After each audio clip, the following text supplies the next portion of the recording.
Hey, what's going on, everybody? Appreciate you tuning in. We are back with another edition of Passion and Precision with myself and Jory. Before we get into kind of a breakdown of what we'll talk about tonight, gotta ask co-host, of course, uh, how are you doing tonight, Jory? I'm pretty good. How about yourself? I'm good. Look, as I was telling you before we came on here, I had to spend a few minutes going back and forth with somebody on a video I did, but that's why we do this, right? Create the conversation. Hmm. Uh, yeah, so tonight we're going to talk NBA once again, as we're now a month into the season, as crazy as that sounds. So, Jory and I have some observations that we've made so far on the season. We'll talk about Adam Silver once again trying to be innovative, whether it's a good thing or a bad thing. We'll talk about that. And then we'll get into some NFL. We're going to talk about, I think, a couple of our favorite teams with their issues within, and a teaser. One of us had a really good week with our picks. So you have to stick around to see who that was. I could give it away, but I'm not going to. So, with that, let's go ahead and get into the first topic, which, as I said, first month observations. Like I said, I believe it's literally a month as of yesterday. So, we've seen a lot of these teams for 15, 16 games or so. A lot of interesting things have been happening. Some teams have done better than we thought, some worse, some players having issues we weren't expecting. So, Joy, I guess I'll let you kick it off with observations that you have made so far. One, I'm trying to find them because I had them written down. I'm sorry. No, it's all good. Um, yeah, I literally have them wrote down and I can't find them. That's making me a little upset. But I'll try to go off the top of the dome. Yeah. Um, One thing I noticed, I'll just be a homer real quick.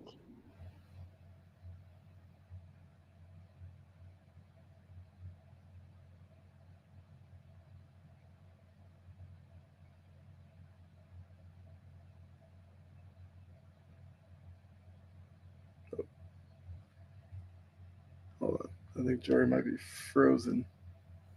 Give us a second there. Yeah. All right. As she's coming back in, I'll I'll start with one of mine. Oh, here she is. She's right back. Hey, This internet, I look, think is it's gonna ruin my life. something we can't control. Internet.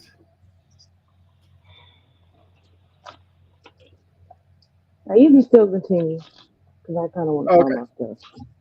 Yeah. So I'll say one observation, I guess, to kind of go down the line that you were going down, Homer, to start with. I think the Celtics are primed to repeat. I think that what Joe Mazzulla is doing with the roster in playing some of the young players, giving them actual minutes to lessen the load on Tatum and Brown and some of these other key rotation guys, I think is a brilliant move when you're in the second year defending your title. You kind of have to do things like that to, I guess, break up, I guess, some of the stagnation that could happen with the team. And look, the shooting has been there. Tatum's new form seems like it's working for him. So I'm encouraged with it. I know Cleveland's gotten off to a really good start, but the Celtics seem like a team that's locked in their title defense, and I'm happy with that. All right, I'll do a point, and then you can continue because I still can't find my stuff, and it's making me a Okay. little mad. But as far as my Lakers are concerned, JJ Redick is doing a very good job. I will say. He's been able to do the unthinkable, which is bench D'Angelo, and he don't throw it.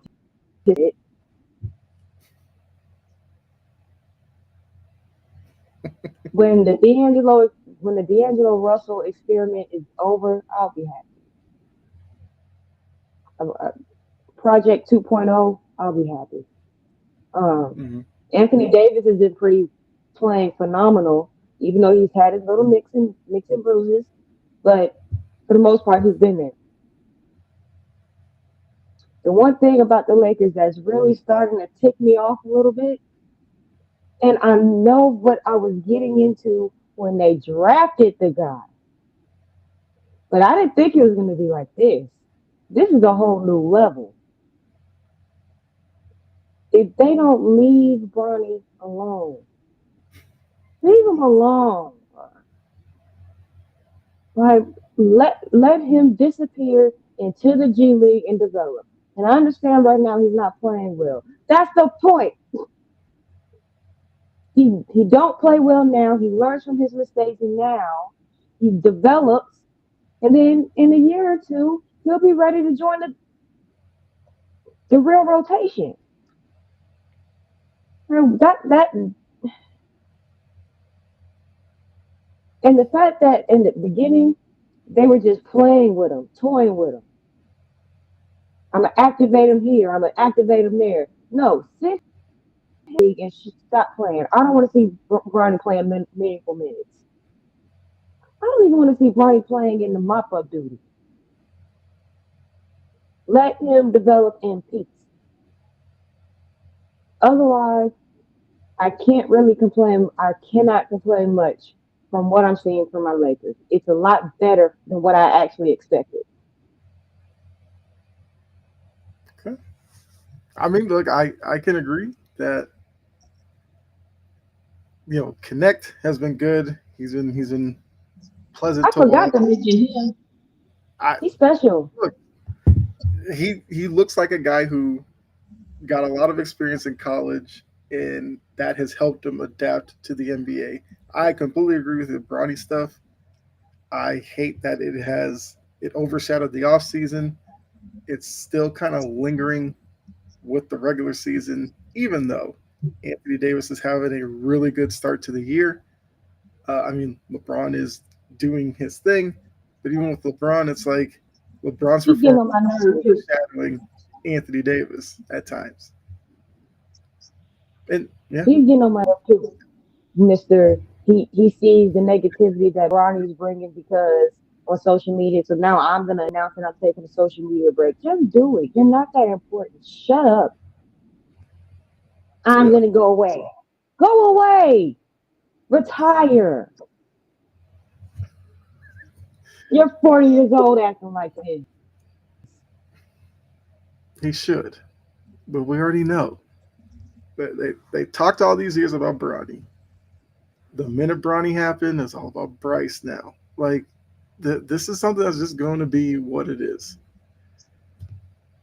Yeah, mm, nothing much you can really say about that. Um, If Bryce ends up a Laker for what however reason, I might just blow my top. I just might blow my top. I mean, you have JJ who has shown the ability to get on LeBron and do certain things like that. So maybe he's the coach that can navigate the potential circus. I'll say. He can. He's navigating it pretty well. Yeah, I will say, kind of surprised that he's been this good as a coach right away. So kudos to him. When will he get his Um, first pay? Or did he already get one? I think he already got one. Actually, that's a good question. I think he has gotten one. I don't think it took long. No, but I feel like JJ is a fiery guy. Like he was like that at Duke. He was somewhat like that during his career. So I don't think it's shocking for him to get a tech. I feel like he'll be the ones who will strategically get one every once in a while. Just I don't think he'll be one of those that you have to worry about every game just losing his stuff on the sideline and going crazy. I don't think he's one of those. speaking of technical fouls, Draymond Green. Yeah. I thought last year he lost his mind. I think this year he took it to a whole different level. Like pulling on Edie's Achilles like that. Yeah, he's just a random guy. I don't. If I I was don't. Edie, I would have swung on him. I would have swung and Maybe if he had connected. maybe if he had a few years under his belt, he might have. I think as a rookie, he kind of just Yeah, still, that's your Achilles. You need that. Mm-hmm. And if you do something to it to end your rookie year, you might as well go down swinging, swinging. True. I'm just saying, important Mm-hmm. on purpose. He did not need to do that. And then he already gets leeway from talking to the refs cuckoo because they don't throw him out. And then he gets on the floor for doing this type of crap. At this point, Yeah. Draymond knows what he is. He had mental health therapy. He's heard everybody get on his butt about that. Can't nobody cover for him, and he still does stupid stuff like this, pulling on somebody's Achilles. Man, if I was Edie, I would have put my foot in his face. Pull on that. Right. Although, an observation I did have, leading, I guess, piggybacking off of that, the Warriors' demise apparently was lasted for a year. They look like a playoff team for Clay sure. Thompson was the problem. And that kind of reminds me like Ray Allen's last moments in Boston, where you could tell there's some uneasiness with him on the court, and it felt like it was harder and harder to get them more involved. And Ray Allen moved on to Miami and played well. Clay moving on to Dallas. He had his moment, going back to Golden State and playing. But yeah, that's what I mean. As bad as that might be, if you're a Clay Thompson fan, it seems like by removing him, it's allowing more of these guys to play freer and have set roles in Steve Kerr's rotation. And because of that, they're playing the way that they are right now. And I So was Golden State was in my observations as well because I'm like, they've been playing very well, better than I expected. Considering mm, where this team was last year, yeah, that was an unexpected surprise. This is why I needed my notes, man. Because I had all of this written down. I mean, but without your notes, you're doing well. You're doing fine. You got it. Um, I will. Okay, so I guess I'll start another observation. The East as a whole has been a bit disappointing because if you look outside of Boston and Cleveland, I think a lot of teams are now starting to kind of figure their way out, but I was not expecting a lot of these teams with the slow starts that they did have. And Like I'm looking Philadelphia, at, yes. I mean, Milwaukee. I've never been the biggest Sixers guy, one because I am a Celtics fan, but I've never liked their roster as a whole. I did not expect this. The Bucks, I could see the struggles as an older team, but yeah, not like this. The Knicks, all their hype, they start off slow. They look like they're now getting it together. Just on down the line, the Pacers falling back after them showing Tyrese promise last. Halliburton. What is going on with him? What happened? That's a You good got the question. beginning of the year. Like you got the beginning of the year heebie-jeebies. You a little rusty or something. But it's been a month, so I'm really not giving you that excuse yet anymore. You get Hmm. that the first month of the season. Yeah, I mean it's so bad that I'm seeing conversations online about TJ McConnell being a better option at point than Tyrese Halliburton. Like, if you're a Pacers fan, that's not a conversation you're expecting to have Mm-mm. this early this season after what you thought you were building off of last year.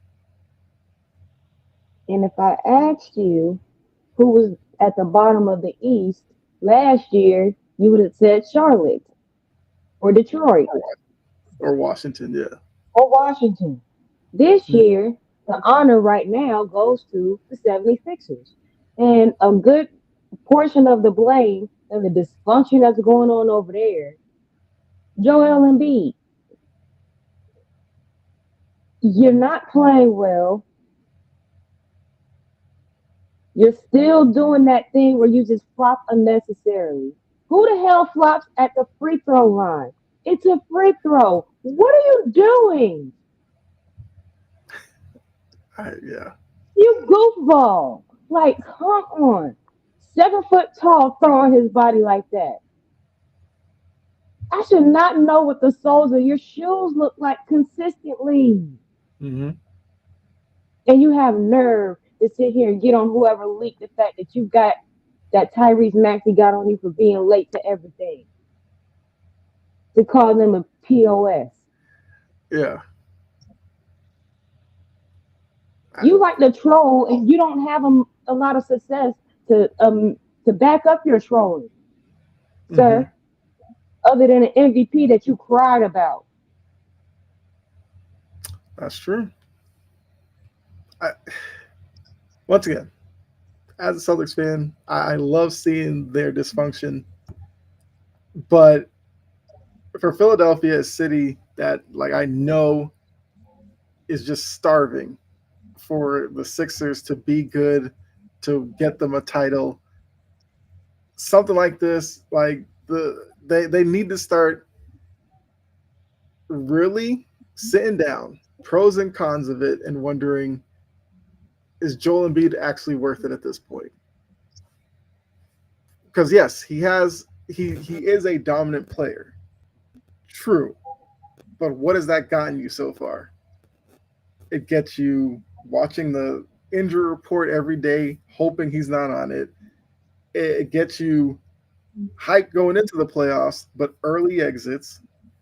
It Hmm. gets you, like you said, the flopping and a lot of the unnecessary stuff on the court, while you have a young player in Tyrese Maxey, who's seemingly since he's been there, he's always had to deal with something because he had to deal with the James Harden stuff when he came in, and that kind of changed the way he played. Now this season, it's this with a Joel Embiid, and they also have Jared Like, McCain, the guy that they drafted as well. Like if you're Philly, build around those two. As long as Embiid's there, he's going to cast a shadow on everything. does he not realize that if what Ben Simmons did to him, he's doing to Maxie in the King? Does he not understand that he's doing that to a lesser extent, just making it toxic all the way around? Yeah, Do and unto Ben you Simmons. as you have unto others. Yeah, and while I know you brought up Ben Simmons, that man's stealing money again. Oh yeah, It's just robbery what he's doing. and you Yeah, would think. Brooklyn stuck with him pretty much. Remember when I was healthy, huh? Yeah, People forgot when I was healthy what I did. Okay, Mister Pass up a wide open layup in a playoff game. now he's My like back airball. hurt. Ow.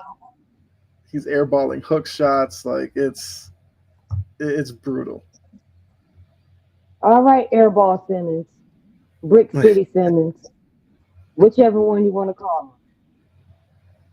He's Yeah. gonna roll with all those bricks. hmm Remember when I was healthy? You were barely available. What are you talking about?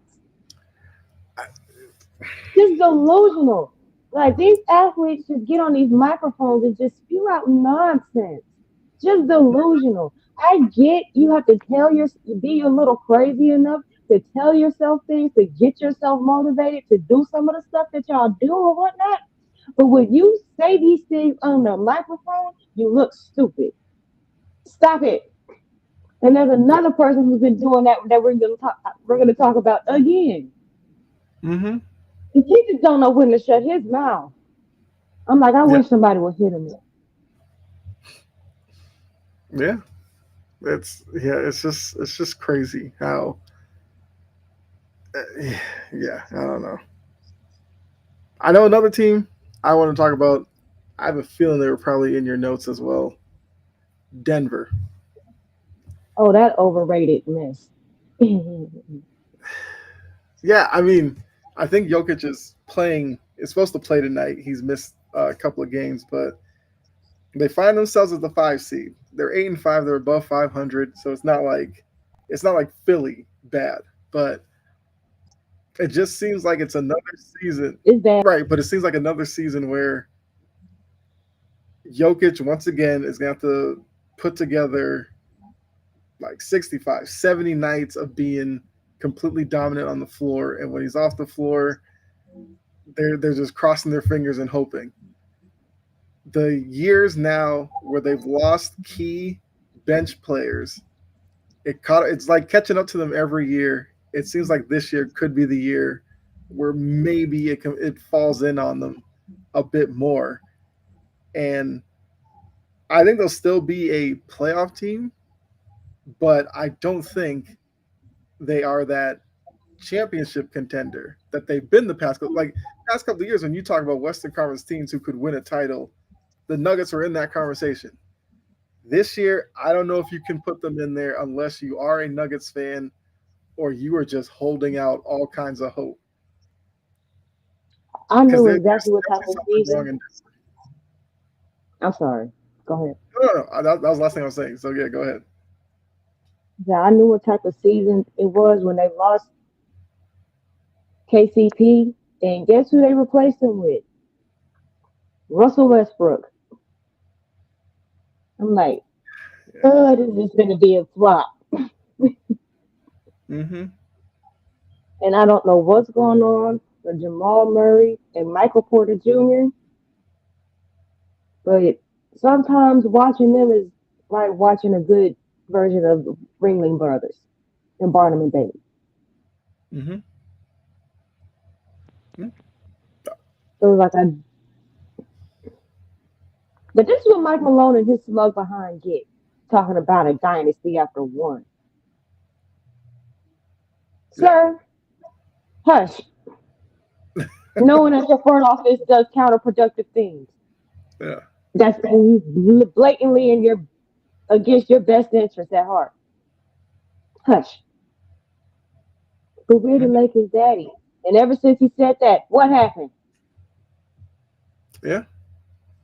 Now, one thing, hopefully for them, their last game against Memphis, they did win, and they got 27 out of Jamal Murray, and he shot well from the field. That's something that he's going to need to do consistently. Michael No Porter more Jr. tantrums. gave you, hmm? Yes, No more yes. tantrums. And if you do, don't pick up anything. Uh, Porter Jr. had 24 and 11. Those are performances that you need more consistently. And Russ, look, he turned back the clock against Memphis and got a triple double, 12, 10, and 14. Obviously, he's not going to do that every night, but he has to show that he can bring something when he gets into the game. He played 32 minutes. Yeah, 12, 10, and 14. The shooting was okay. You know, Yeah. 5 for 12, 1 for 4 from 3. You don't want to shooting threes anyway, but those three can give you something like that night in and night out. I think Denver would be okay. I still don't think with this group that they're gonna come out of the West or anything, but they can be okay. From one to another, I knew Minnesota was going to be missing Cat. Yeah, Knew it. I'm like, because what I don't know what they got going on over there, but it is not working. Julius Randle,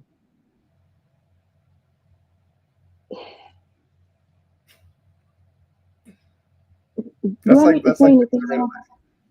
you have to pause when you talk about Julius Randle. Do I really need to say anything else? It's not working. Yeah. It's either Ant and some of those role players, but the players that they picked up in that trade were trash and they got swindled. That was a bad trade. Yeah. At least as of right now, I guess things could change, but as of right now, it looks like a slam dunk for the Knicks. Mm-hmm. No, like I feel bad for Ant.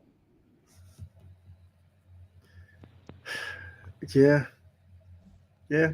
Just, I mean, I feel like any young player like that, you do have to feel for them when management makes a change of that caliber to their team, and the team struggles a bit. I mean, once again, well, they're in the tenth. They're the 10th seed.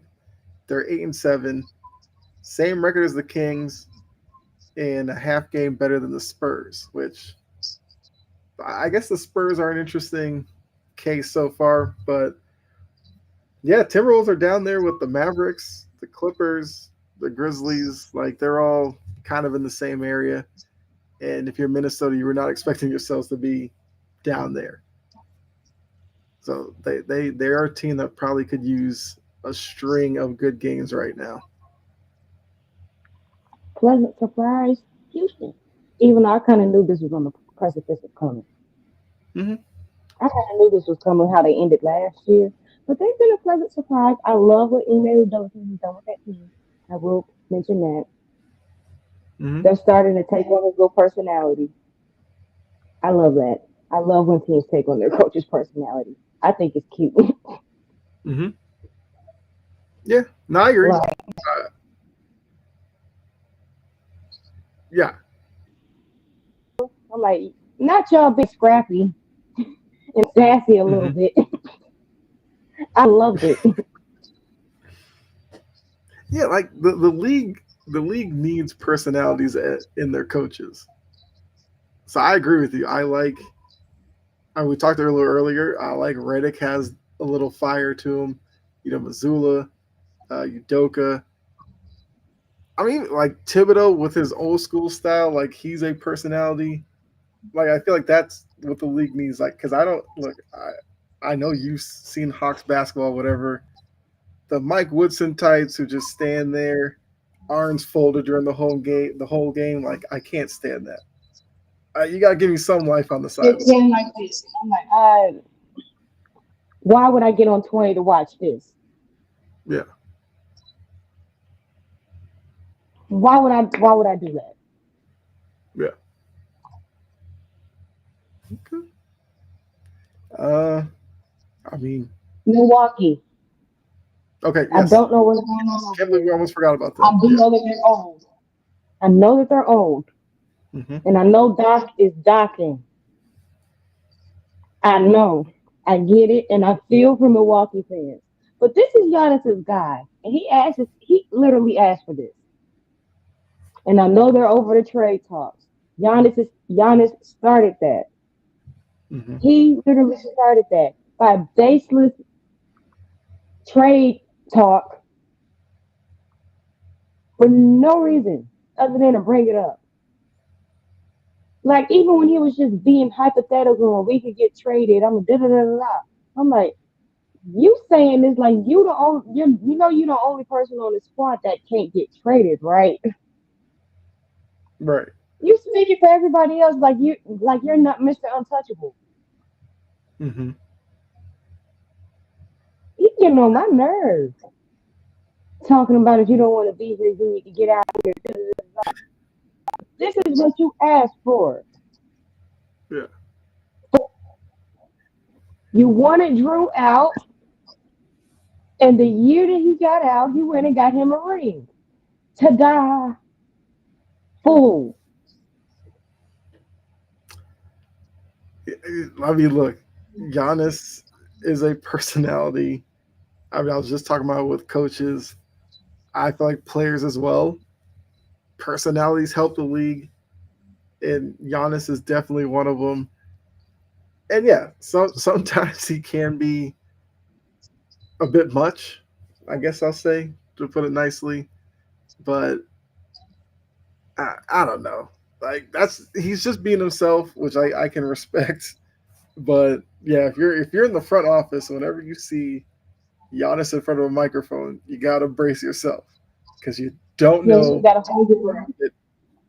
Yeah, because whether or not you're gonna get fired up Giannis, where he'll say, "If you don't want to be here, get out," or you get sarcastic Giannis, who with a straight face will joke. So then you're like, I don't know to take this guy seriously or not.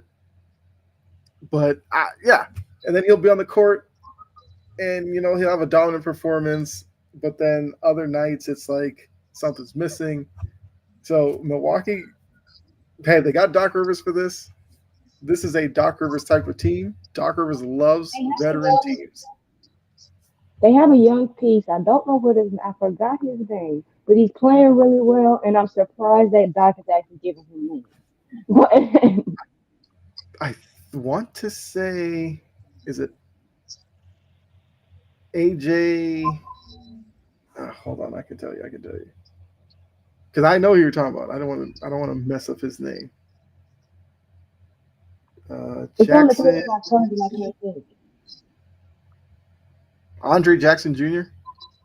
I think so. Yep. Yeah, They play him more. I think it's the guy that he put in the lineup over Torian Prince. Well, his first problem is they got Torian Prince. I I don't know know. what he showed y'all with the Lakers that made y'all sign him, hmm but that's the issue right there. Y'all Yeah. getting the full Prince experience.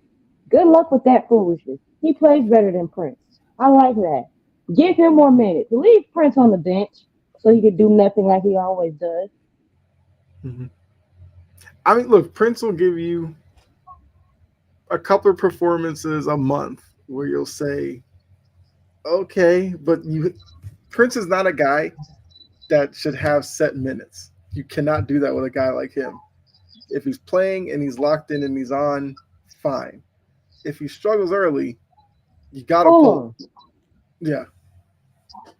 And the Yeah. thing is, the way you said that, I'm like, and a month is like 30 something days. The fact that you get a couple of good performances in a month of 30 days, I, I mean, he's on the team. They're gonna play him. Like that's what you got to expect from him. mm, I was actually looking to see their last game, which was Wednesday when they beat the Bulls. What did they Torian got Prince their do? own issues. Yep, Torian Prince had 0 points in 25 minutes. So yeah, So he didn't do jack squat but cardio. Ran around for damn near 30 minutes. he Cardio got 5 rebounds. 5 rebounds. That was his contribution. Like, and jumping up and down. What was the yeah, point? right. 25 minutes seems too long for that, but they No won. points and Like, 5 rebounds. yes. 25 minutes. What was he doing in La La Land, just lollygagging and just matriculating on down the court? What is he doing? I Like, hope he was playing good defense. he paid 30 minutes. I'm rounding up clearly. hmm And me, you, and my dog Bella got the exact same amount of points. What? Yeah, Make it make sense. that's what I'm saying. Doc will rely on veteran players. He's gonna do that. He just will. He's set in his ways like that. It's one of the reasons why he didn't want to stick around in Boston when the big three were clearly He said he phasing had out. 30 minutes. I would have got to his. Right. Exactly. Um, I mean, is there any other teams you could think of that you needed to touch on? I feel like we touched on all the big boys. Detroit's a lot better than what they used to be. They're already at half their win total from last year. um, True. Yes. Well, it seems like they were destined for that. Like at some point they had to. They Cleveland is had. going to fall off. I'm just warning y'all now. They're going to fall off. They Yes. always do. Hmm. I mean, it's expected. It's hard for them to keep up that pace. But I do think with this start, I think some people are going a bit overboard in terms of their viability as a champion. Yeah. I think they have the makeup to do it. I just think they have questions that I need answered in the playoffs before I give them that credit.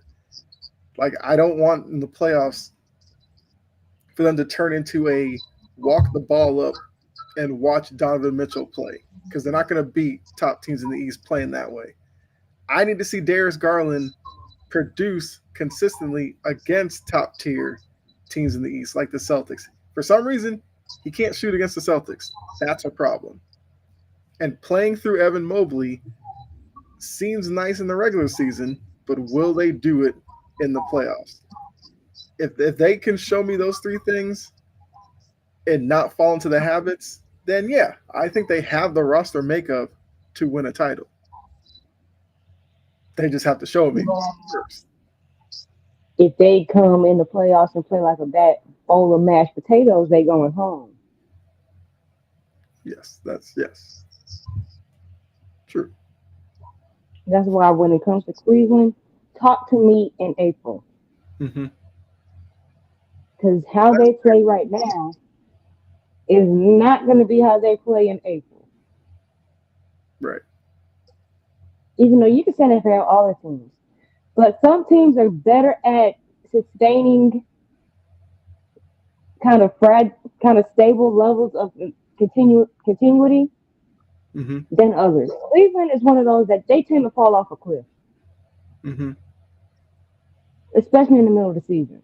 They could be playing some of the best basketball in 1 month, and then they act like they don't know what a basketball is the next two. Yes. That's yeah. That's fair. So when it Yeah. comes to them, March and April is going to be big. Because if you go into those 2 months with inconsistent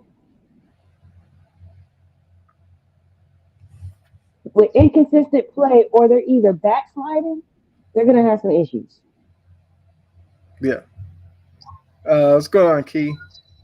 So I will say You know, that we have been, live for a little bit, and like the Facebook stream on the page, like just connected. So that's why, yeah, Key's now coming in. But appreciate it, Key. Facebook was being weird for a little bit, but we have been live on YouTube and everything. So those of you watching, jump in the comments, give us your thought on everything that we talk about. But yeah, so like I said, I think we've hit on every team. I think we can move.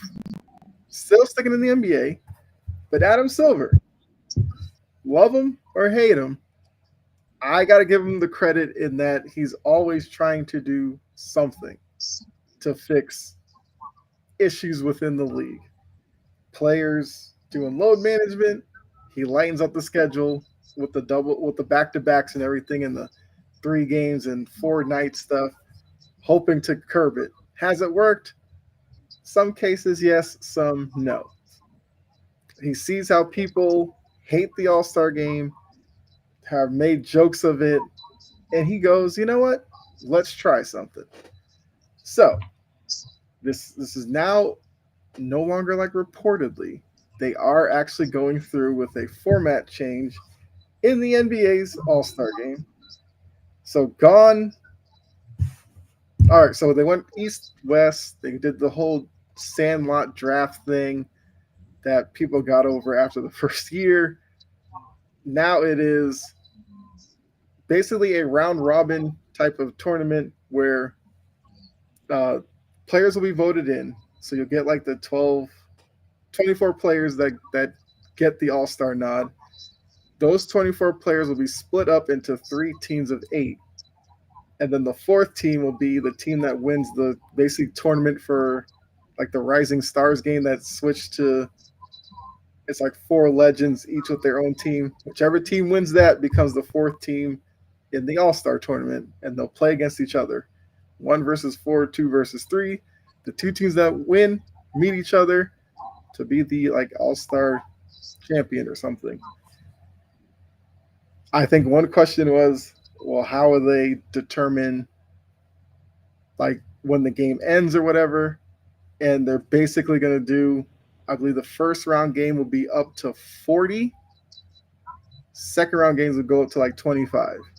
So no more sitting around watching like 198 to 185 games. So with the change, are you for it? Or would you like the I'm a, traditional East versus West?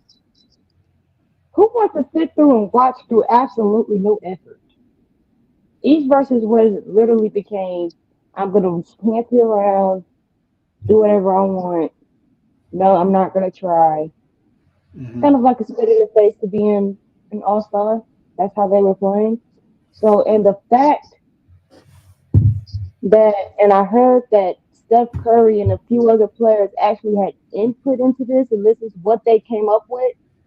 So engagement won't be an issue. They'll actually want to play, and All it'll for it. bring out like street ball, Mm-hmm. like little street ball tendencies. I'm like, I'm loving it. I'm all for it as long as they're engaged and they actually want to do it, and they don't put this a half-ass product assignment in for the All Star like they did last year. Like last year, and I tell you, I turned it off after two quarters. I'm like, oh no, no, no, no, no. I will not be watching the rest of this because all y'all are going to do is sit there and score. I'm not going to try to stop anybody from scoring. You're walking and jogging up the court. Half y'all look like, blah. I'd rather be somewhere else. I would Yeah. not. So I'm very excited to see it. Yes. I think he has a great point. It's going to be like NBA Street. And I'm here. I do want to know, I guess, how they'll split the 24 up. And, will they do, how will they do coaches for the teams, like stuff like that. I'm sure we'll get more details as we get closer. Because I am kind of looking up right now to see if they. Yes, I was right. It was the first round will be to 40 points. After that, it'll be to 25. So that's fine. Basically, like the Elam ending, just starting with that. And like you talked about last year, Adam Silver said everyone was disappointed what they saw last year. It wasn't just the league, it was the players as well, and the Players Association. I think we all did what we thought we could, thinking we would, particularly in Indiana, sort of the heartland of basketball, give it the college try and see a more competitive game, which obviously did not happen last year. Which, I mean, it was basically like players are having interviews. I know I saw like, I think Halliburton was having an interview with Obama, and he was like, what are y'all doing with this All Star game? Like, what was that? Y'all need to put in more effort. I mean, Oh you got yeah, a everybody was president catching telling you that, like, that's a problem. heat. Everybody was catching heat, and rightfully so. Yes. But if Barack Obama is telling you you need to try harder, don't that hit a little different in your heart? Mm-hmm. Wouldn't that hit just a little different? It should. And look, And to do it better, brought on real change. I promise you, because if Obama told me to do better to my face, Mm-hmm. promise you I'm in school the next day. Right. Exactly. Yeah. So, like you said, the fact that Steph Curry and other players had input.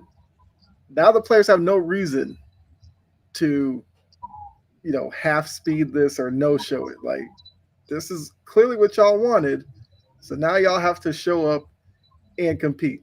Because I still think the 3-point contest, like that's obviously the highlight of like the Saturday night stuff. The dunk contest we'll see because that's another one that's like on life support. I necessarily don't know how you fix that at this point. but maybe with this, maybe more, I don't know, maybe more high profile players will be invested in the dunk contest. Maybe players are now talking to each other like we're actually going to sit here and try to fix All Star Weekend, and with the All Star Game and the dunk contest being the two issues that are plaguing the league right now, we'll see. I don't know. There's hope, I guess. All right, well, yeah, like I said, Adam Silver is not one to not try something out, and I can definitely respect that about him for sure. Let's see. Let's go ahead now. Look, we spent about a little over 45 minutes with NBA. Let's go ahead and get into some NFL. And we got to start with our favorite team to discuss. Well, two people more notably, Jerry Jones and Micah Parsons, down in good old Dallas. Well, I think Micah we alluded to a little bit before, but I know that this is probably a part where you might want to rant a little. So I feel like I must take the step back and let you go ahead with this one. Will somebody please stuff both of their mouths with cotton balls? Bro, make them shut up. Jerry, I think he ain't all the way there anymore. He don't make any sense. What is he Yeah, talking about? And then you got this is old Michael. I'm like, every time Michael Parsons, I hear an excerpt of what he says, or I actually go to the video and watch it himself so I can get full context. That's his goddamn problem. He don't be speaking in terms of context. He just be saying stuff. And what he says is 9 times out of 10 gonna be in direct contrast of what my eyes, your eyes, and what people with common sense see. And it makes him look stupid. mm-hmm. Like I then like the previous one that really set me off because me and Micah are not that far apart in age. Mm-hmm. Micah's how old? 24? Let me look that up. Actually, that's yeah, I think so. 25. He's 25. He was like, I was in middle school or elementary school when Mike McCarthy won that Super Bowl, so I wouldn't know.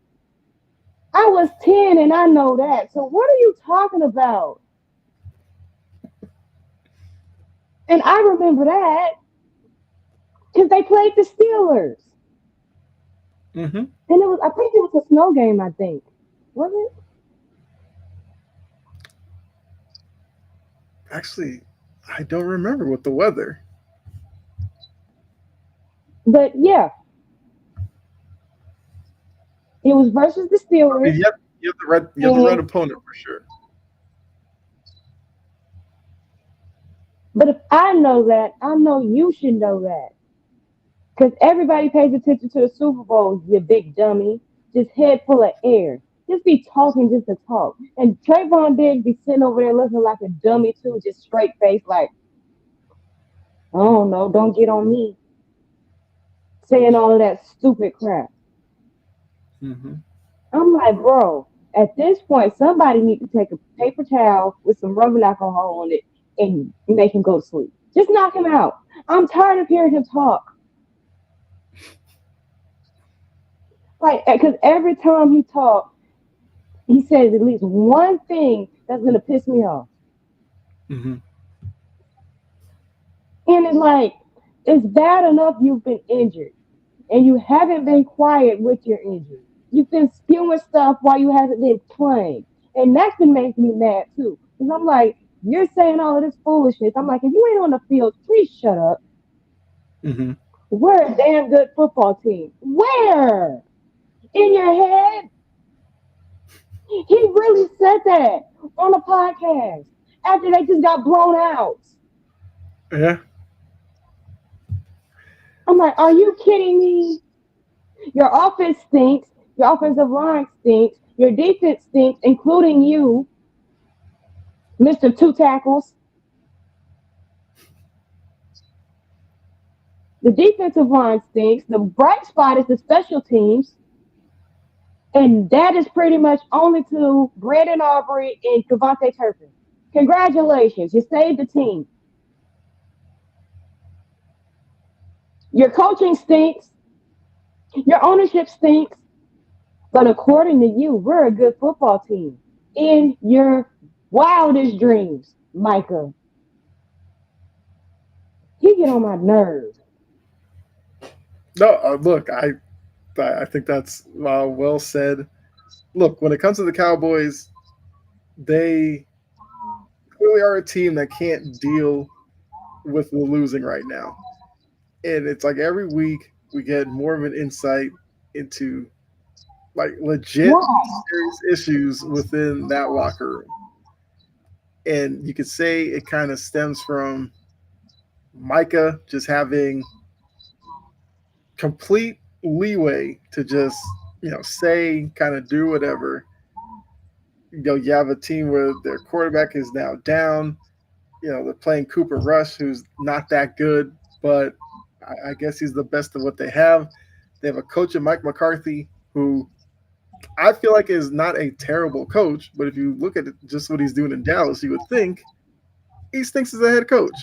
I think it's more about the situation he's in. You have star wide receiver in CD Lamb, who I feel like during that blowout this past week, he was like on the sideline, kind of walking around carefree. And it's like nobody Well, on the considering what he did after, team. he didn't give a damn. Yeah. Considering what he did right after that, Yes. and that's another one that might tick me off too. Because I'm like, y'all couldn't even wait 24 hours. Hmm. Right after a blowout, within hours of a blowout win, you're not even in the hot or cold tub or nothing. You're filming a music video in the club. And then y'all get all sensitive when people be getting on y'all's ass about being distracted and about not being capable of winning Hmm. or not being in the mindset to win consistently when you do BS like this. This team is so unserious. And because Jerry Jones is Jerry Jones, he creates headlines out of thin air. Abracadabra, he spits some BS and it's plastered all over my screen. Yeah. I Like, mean, look, give it's me a break. it's the benefit and obviously the thing that Jerry loves, the attention and the fact that they are a big brand. A lot of the talking, the sports talk shows and all that love talking about them. Jerry loves that part of it. Unfortunately, Jerry, you need to win games as well. Otherwise, that attention is going to turn pretty negative quickly, which it kind of has this year. But it's just like, yeah, they look like a team that probably has tuned out Mike McCarthy. So they know that losing this season just gets him out of there faster. And Jerry's not going to replace all of them because he just gave CeeDee Lamb his deal. He gave Dak his money. I know Micah still needs his, but you kind of assume he's going to get his as well. So these guys are just like, they've checked out because they know next year they will have a spot. Mike McCarthy won't. And hopefully they get the coach in there that these players, I guess, want. Who that is, I have no idea. No clue. Because anybody with some sense ain't going over there with Jerry on the borderline, being having borderline dementia, taking all this attention and making your job 1,000 times harder than what it already is. Yeah. Think about it. You're already in charge of 53 men, getting them ready through the week, getting game planning, making sure everything is a tight ship in order. There's no chaos coming out from the locker room. Making sure you're in tune with all your players. Can't talk to certain people this way. You got to talk to certain people a certain type of way. Some people respond to this. And then on top of this, you have an owner who says nonsense at 82 years old It makes your job 10,000 times harder. Mm-hmm. This team can win. What?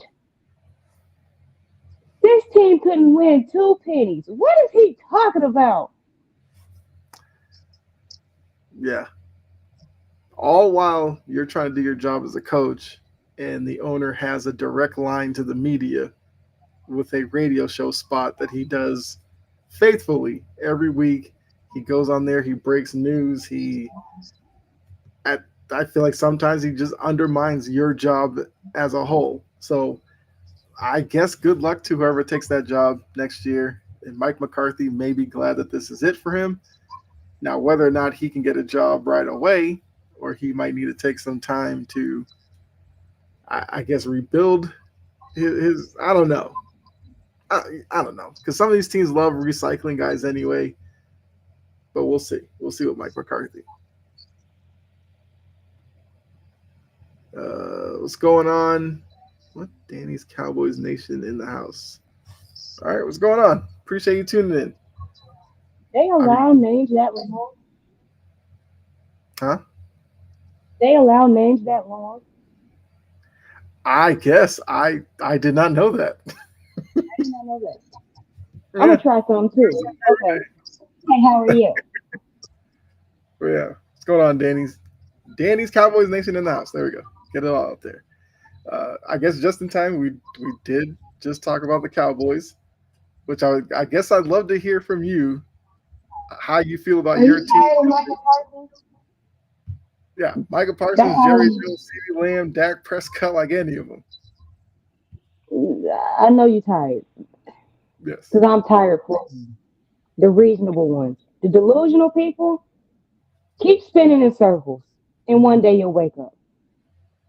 But Yeah. the realist ones who see what's going on, I feel bad for y'all because I'm like, on Jerry's birthday, Detroit gave them a 42-point loss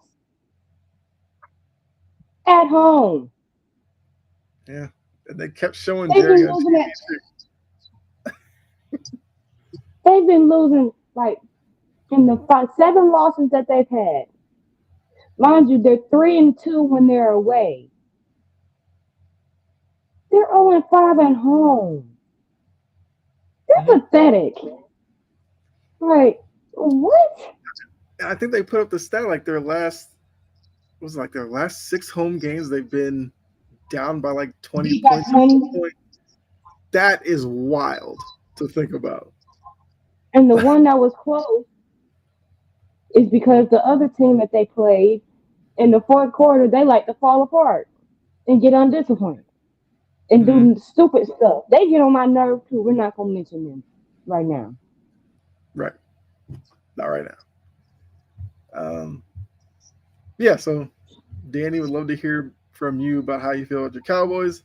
In the meantime, we're going to move to another team that seemingly just loves dysfunction, the Jets. The good old Jets, the Aaron Rodgers Jets. Look, this Robert Saleh story that I guess we thought might have been dead got some new life this past week when we found out that Woody Johnson, I guess follow me here for a second. Woody Johnson, after the fourth game, didn't even want to wait, wanted to bench Aaron Rodgers. Robert Saleh, of all people, came to Aaron Rodgers' defense and said, I think it's a little too early, so they didn't do it. We know how the But season then Robert went, Sala right? loses his job the next week.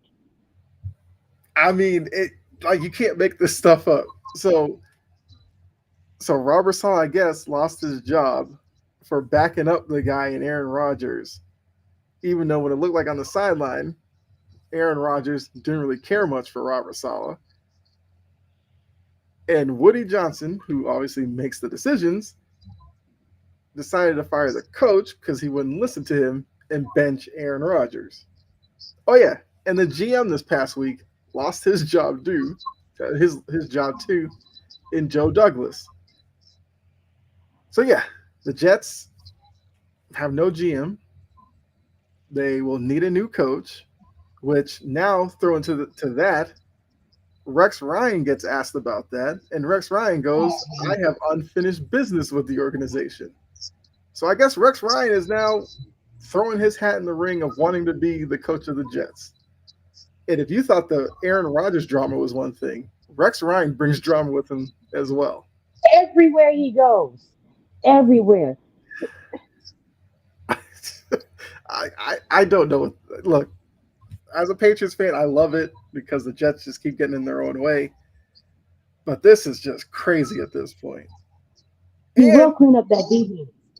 I will say that. he will do that. That is true. But obviously, if he goes there, the question is going to be, who does he get to play? I guess not to play, but to be offensive coordinator, because that's going to be the side of the ball that I think might be the hardest to fix, especially if Aaron Rodgers is back. But oh wait, that's the other layer to this. There's He reports might that not be he's back. shocked if Woody Johnson would allow Aaron Rodgers back next year. So there's that. So maybe in all this, Woody Johnson is the only one who had a clear head and knew Aaron Rodgers ain't it. Do you guys have a link to doing you guys? I mean, Danny, we don't necessarily have one, but like I said, we would definitely appreciate your thoughts in the comments. Um, but yeah, so Rodgers won't be there. Well, they'd be shocked if Rodgers is back. Where would Aaron Rodgers even go after this? To his couch, to the retirement home, Yeah. to Egypt, so he could be in a dark den and have all the ayahuasca that he wants. Mm-hmm. Off the planet of the earth. I'm so sick and tired of Aaron Rodgers. And but the Jets, they asked for this. Yes. I knew he got fired. He got solid fired. I didn't know in what capacity, but yeah, it was coming. Right. Turns out Robert Sala's dedication to Aaron Rodgers is what actually got him fired. Yeah. Kind of crazy to think. Although I thought the same thing about Aaron Rodgers. If he's not with the Jets, he might as well retire. Part of me thinks there's a couple of teams that would love the attention of bringing on Aaron Rodgers. And I'll run a couple of teams by you. You tell me if you could see it happen. The Colts. You Oh, cannot hell, tell me that Jim Irsay would not be licking his he lips at would do that. Aaron Rodgers. He would do that. Yeah. Two, the Raiders. This has Vegas written all over it. I mean, they have Gardner Minshew, they have Aiden O'Connell. If you brought in Aaron Rodgers, that fan base could care less what he did with the Jets this year. Are they bringing Devontae Adams back too?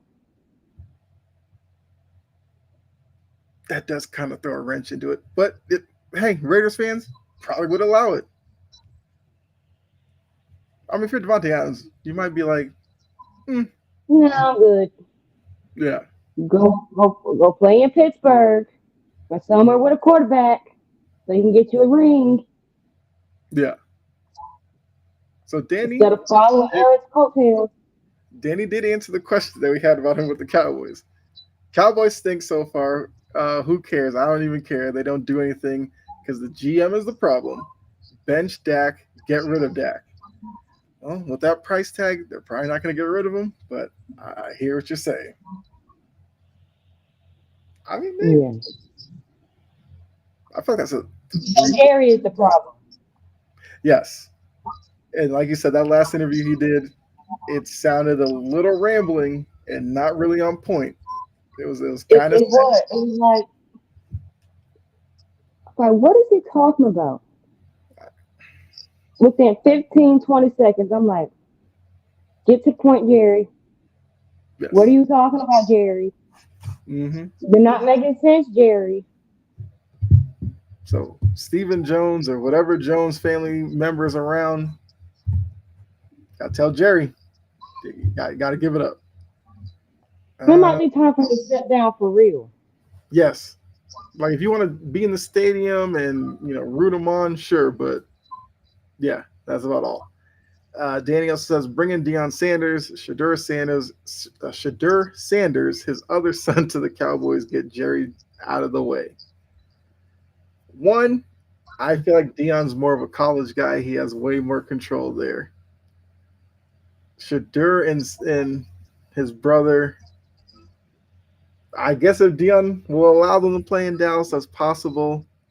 Although a lot of mock drafts I'm seeing have the Cowboys taking Genty, the running back out of Boise State, because where they are in the draft process, Shadur probably won't be there at that point. I mean, the other son, you could probably get him, but you probably wouldn't need a first round pick for him. So yeah, you have to kind of work some things to get all that to happen. But hey, Danny, you can dream. Jerry is a circus clown show. I mean, clown circus show. Yes, you're not going to get any pushback from me. Absolutely agree with you on that one. But yeah, I kind of laid all that out with the Jets. Yeah, like I don't know. I mean, Rex Ryan, sure. Like he actually wants the job. Why not? And like you said, if he goes in there, he automatically brings the defense back into focus. Now the question would just be offensively, and if Woody Johnson is, as he said, or as people are saying, shocked if Aaron Rodgers is back, so they're done with him. What do they do at the quarterback position? Do That's not gonna, let Rex Ryan pick a quarterback. Do not do that. yeah, because he'd Don't probably do bring that. like a person back. Okay, so Danny's like willing to get rid of everybody. He wants Parsons, Diggs, Zeke, all gone for Shadur, brother and father. I mean, Zeke Now, won't get you much, but Parsons and Diggs, I feel like that you could get something there. now, if you're trying to trade up, because right now I know my team has a second pick. Mm-hmm. If you're going to trade up to one or two, you're going to come off of Micah, and you're going to have to come off of Trayvon. Mm-hmm. One of, if not both. I'll take both of them. Because somebody in my locker room will punch Mike in the damn mouth. Right. I feel like big man Simmons wouldn't allow Parsons Yeah, to do this kind of he stuff. do enough talking. He don't need to. Yeah. I mean, hey, that's interesting. Look, Danny, look, if get Jerry Jones on the line, let him know. Jory's let you know. Call up Tennessee. You can dangle Parsons out there, and you might have something in the works. Because yeah, if you want Shadur, you're gonna have to get up in the top three, most likely, to get him. Yeah, Mike So needs to he's go. sick and tired of Michael. Yes. Okay. I Look. told you that Michael just needs a butt whoop. One good time. One good. And Yeah. not a just where they're just quiet. You got to speak in between each lick. Shut me up. He just need one of them. One good one. Right. Yeah. Okay. Um. Yes. I guess. Did you have anything else you want to say about the Jets before we move on? They deserve everything that's happening to him, to them. Yeah. Now I know Aaron Rodgers is not going to be happy that that story got leaked. I was about to ask that. Yeah. Look, Jets might be must see TV this week. Now with all this out there, like we got to see Aaron Rodgers' body language the whole game.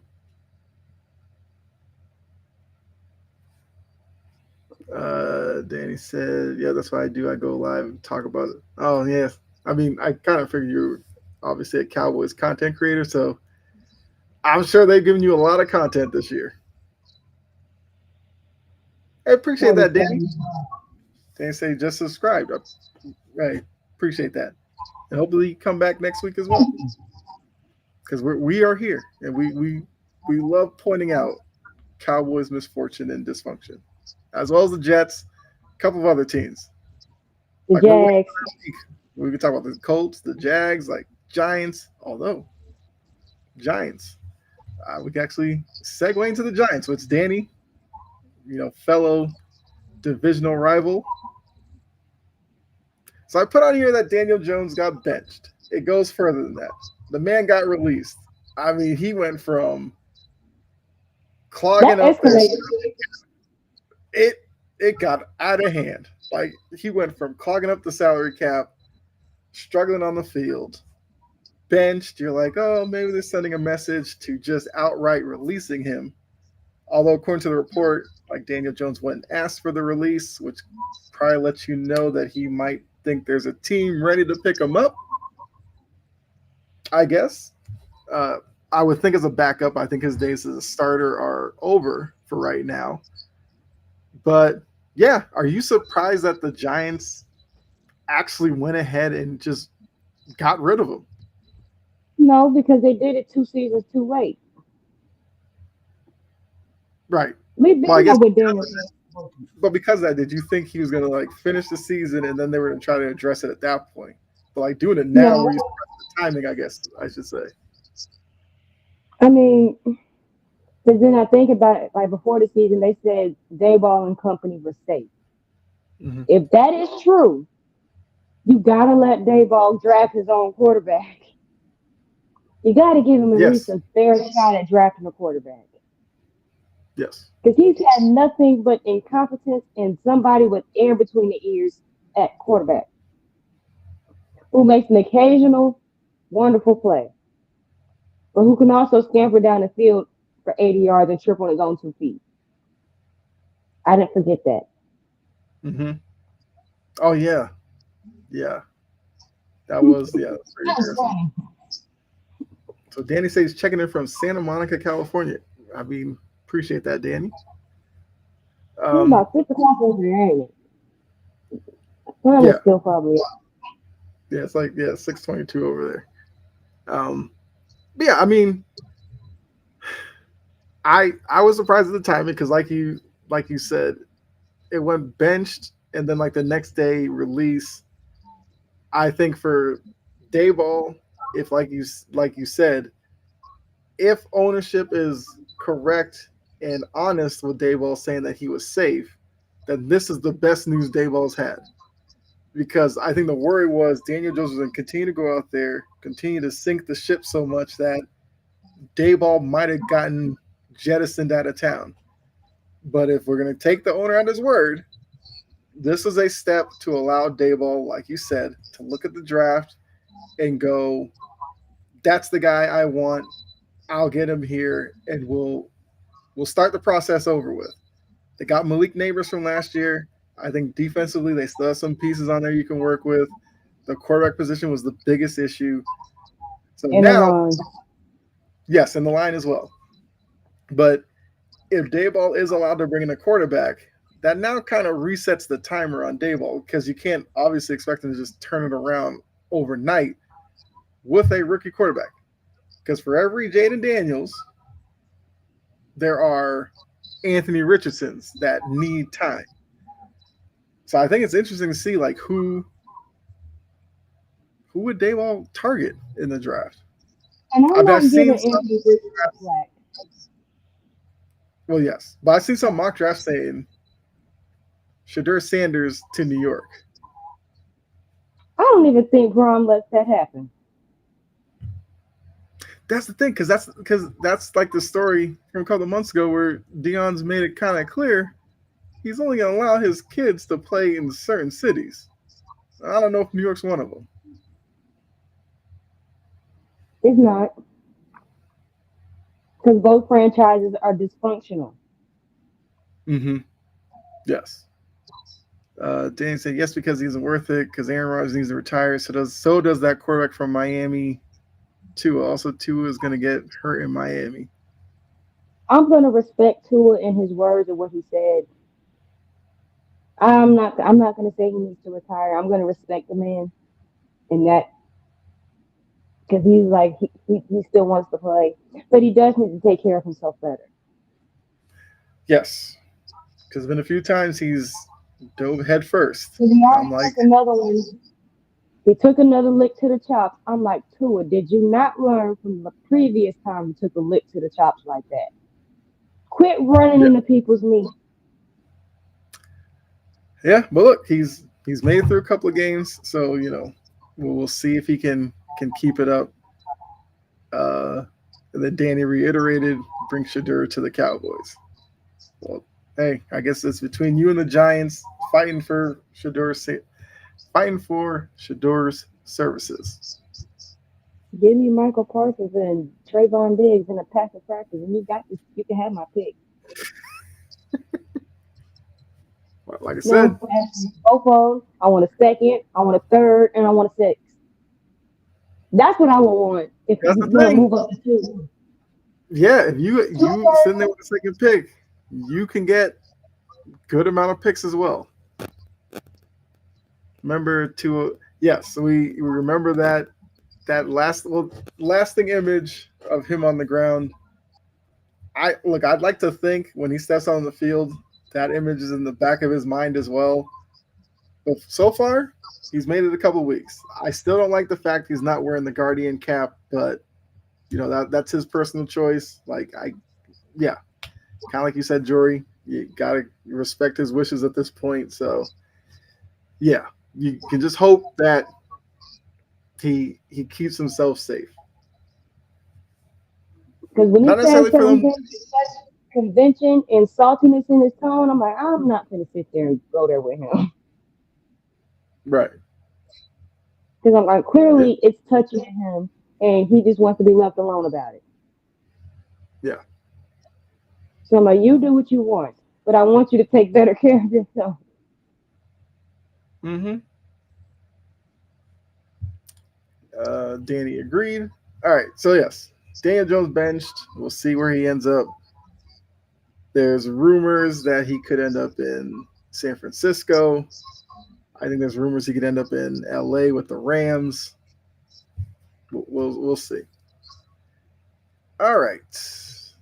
Next up, the NFL released their Hall of Fame finalists, and we've gotten to the point where a lot of the guys that are coming up for the Hall of Fame are players that a lot of us grew up watching, saw their careers play out, saw them retire, and now they're getting through the process. And there's some big names, of course, that are on there. So I feel like, Jory and I can give some quick thoughts on some of these guys that are trying to get in. Okay, Danny saying first, third round pick. No, because you would literally have to move up all the way up to either two or three. Mm-hmm. I mean, who's going one? Well, Hunter's going one, 9 times out of 10. Yes. Yeah.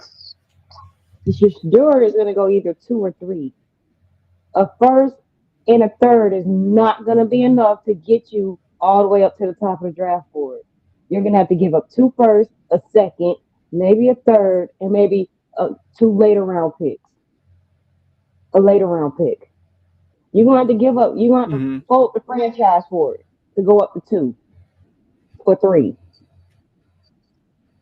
Yeah. Yeah, because one mock I saw was like CBS Sports. Yes, they had Travis Hunter going to Jacksonville at one. They have Tetairoa McMillan going to the Titans at two. He's like What the is star if wide you? receiver out of Arizona. I don't need any wide receivers. I need tackles. We don't. This That's is the not a thing. tackle heavy cash class. That was last year. I mean, CBS says it'd be another playmaker to pair with Calvin Ridley. That's their reasoning. We'll see if that plays out. They have Cam Ward to Cleveland at three. They have Shadur going to the Giants at four. Then Will Johnson to the Vegas at five. Patriots taking a tackle at six. Tackle at LSU. I'd be down for that.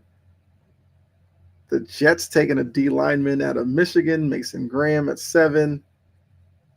Carolina would take the edge rusher from Georgia. Hmm. So Danny, as a Cowboys fan, they have, like I said, Ashton Genty, the running back out of Boise State, at pick 9 going to the Cowboys. So yeah, you're gonna be fighting with some teams if you wanted to move up, but yeah, first and the third, I mean, that's a good starting point. Probably have to add on to it. Yeah, like I said, the Hall of Fame ballot. Um, so I found something where it just says like the notable players. I don't know, Jory, if you have the full list or not, but I got basically it. big names coming up. Luke Kuechly, linebacker from Carolina. Marshall Yonda, who was the like all pro, I think it was a guard with the Ravens. Adam Vinatieri, we know, Patriots fame, Colts fame. Joe Staley, left tackle from Cleveland, who was a stalwart there during his time. Marshawn Lynch, him and the Skittles, he's up. Uh, Look, if Marshawn Lynch got in, that acceptance speech might be like Hall of Fame level. Like, I could only imagine what that guy would say. Eli Manning, yes, the other Manning, the Giants, whatever. If you guys seen enough, you know how I feel about Eli Manning. Darren Sproles, little man, you know, he look. Darren Sproles had a really good career for his stature with San Diego. I think San Diego's what he's more known for, but he had a couple other spots in there. Clay Matthews, the Packer linebacker. Terrell Suggs, edge guy from Baltimore. So those are the notable guys. There's some other ones that are in there as well. So I guess when you hear, I guess the notable ones Mm, about who stands out to you from that list. Like, what are your initial thoughts with those guys that I just mentioned? I'm getting old. I'm getting really old because I was a tot when some of these players were playing. Well, not that. Mm. No, I was not a tot, but I was young. Then I look at um who else was a I'm surprised Antonio Gates hasn't gotten in yet, but you know how the Hall of Fame is. Eli Manning, if he gets in on the first go round, I don't want to hear anything when Matt Ryan gets in on the first go round. I don't want to hear it I'm because there with Eli you, Manning is literally going getting in because he beat the Patriots and Tom Brady twice. That's it. which that was Michael Strahan and those guys, but yes, he was the quarterback of those teams. And if Terrell Suggs isn't first ballot, I don't know what first ballot is.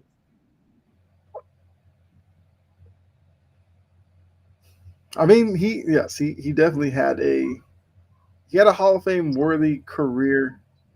I doubt he's going to be a first ballot guy to get in. I mean, looking at the names I mentioned, I'm trying to think who would probably be like locks. I could see Joe Mm, Staley. Joe Staley was pretty dominant when he played. Vinatieri would be interesting because I think Vinatieri has the moments that you remember that I could see him getting in first time. But he also is a kicker. I don't know how well kickers are, yeah, perceived with the. Vinatieri, he could get in. Mm-hmm.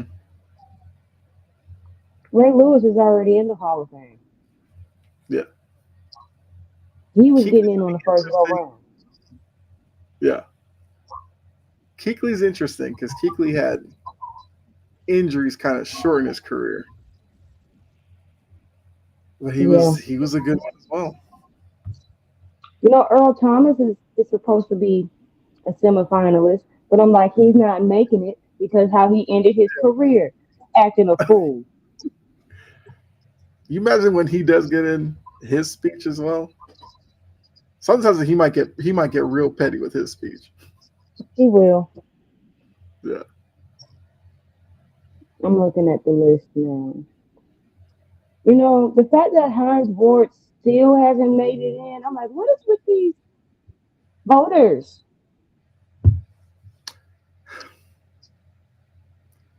I I mean, yes.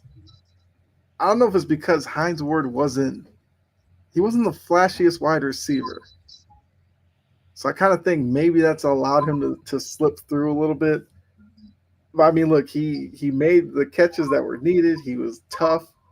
Like that dude, as a wide receiver and him blocking, like he was as good as I'd seen.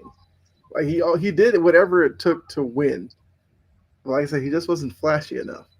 So I think that's why he's kind of falling through. But he's eventually gonna get it.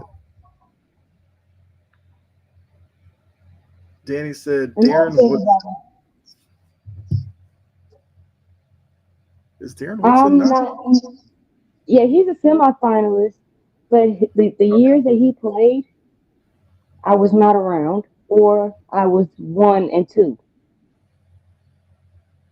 So I don't know how he played. Y'all gonna have to fill me in on that. Um, no, I mean Woodson definitely has the credentials. Like I know he was like a multi-time Pro Bowler. He was an All-Pro guy multitude of times. Um, I think he's up there in like Cowboys franchise history in terms of some stats as well. So he's definitely, yeah, he's definitely worthy of getting in.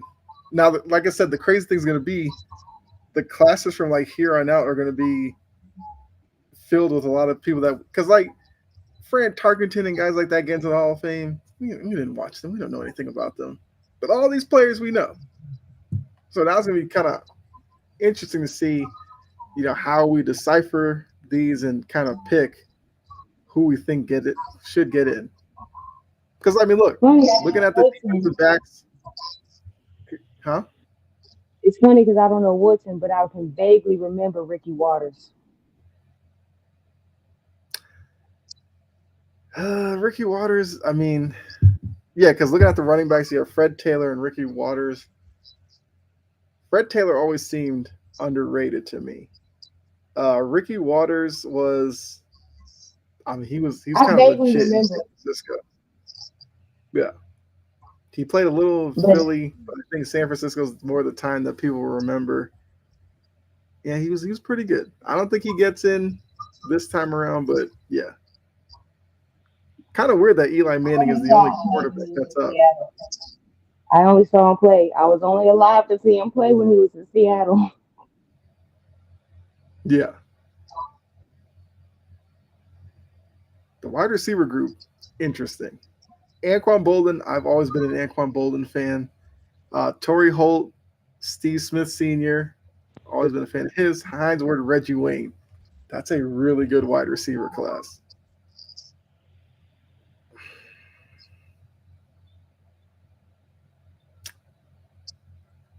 I mean, I don't know, man. Like Smith and Hines Ward and Bolden were three really tough wide receivers. I don't think Steve Smith gets in right now.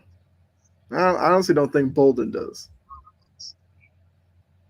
If I'm Bolden, I would love to see Hines Ward get in now because that probably makes his case a little better.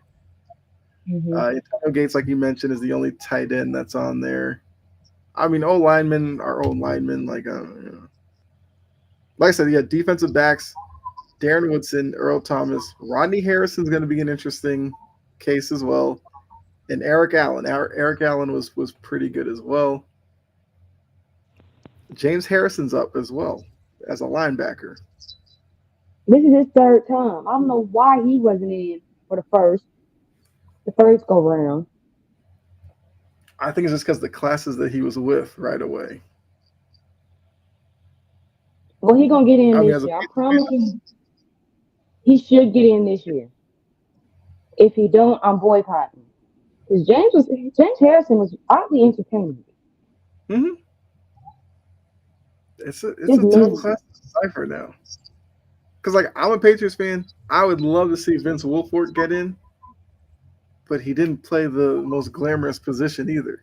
He was like a two gap D tackle. I think it's gonna He take him some deserves to time. be in.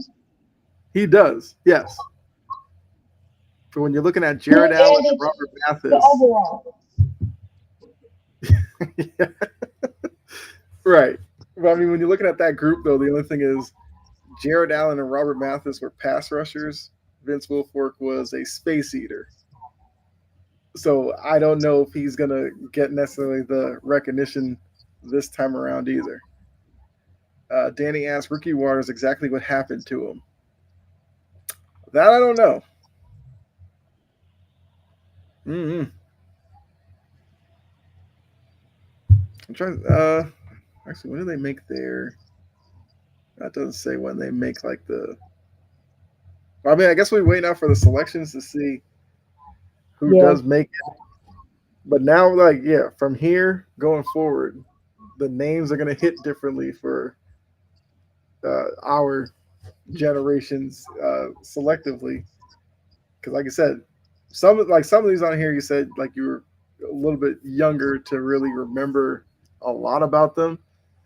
But that just means the upcoming classes, you'll start seeing names and be like, oh Because yeah, I'm yeah, already that. seeing these names that I'm remembering. Mm-hmm. Like the Anquan Boulders, the Steve Smith seniors, Keekly. Of course, who could forget Eli Manning? He's such an Yeah. unforgettable character. He is hilarious.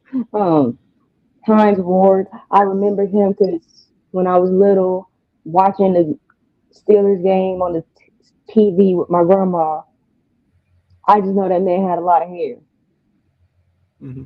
and people would try to pull his hair to tackle him. I'm like, I told my grandma, I said, if I was Hines, I'd turn around and slap the crap out of somebody pulling my hair to try to tackle me. Do it right and stop trying to cheat. Yeah, yeah. You don't really see that as much now because there's a few guys who had that issue. I think Derrick Henry had it a little. Uh, CJ2K had that issue, but now it's like you don't. Yeah, not that much anymore. Like, quit being lazy. Learn how to tackle. I mean, look for some of these guys, like it was something to grab. We know some of these guys when they tackle, it's like they close their eyes and just grasp and hope to bring down somebody. All right,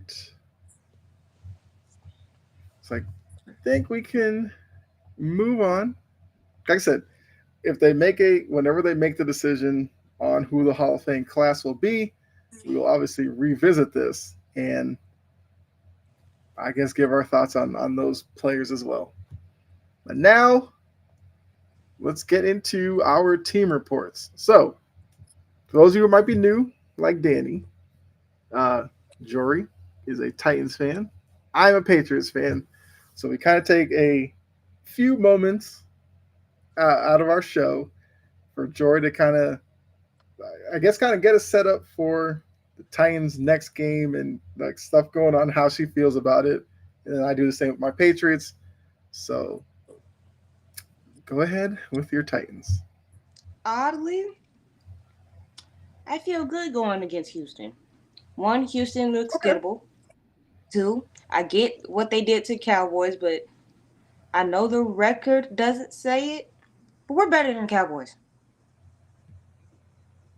Period. Mm-hmm. I will say Will Levis he's played his best game he's had in a while.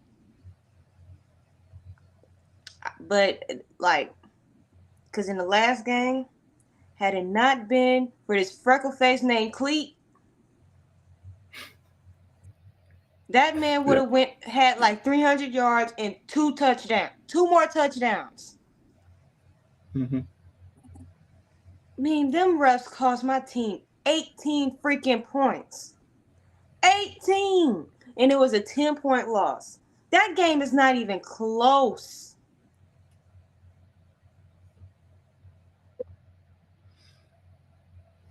Yeah. Called I mean, look, BS stupid flags. yeah, I know Cleat Especially the is one in the end zone. That that one roughing, was brutal. unnecessary roughing. I Mm-hmm. wanted to throw my laptop at the wall. And then he doubled down. He was launching. Duh, that's the point of a tackle. He launched into his chest, not his helmet, you prick.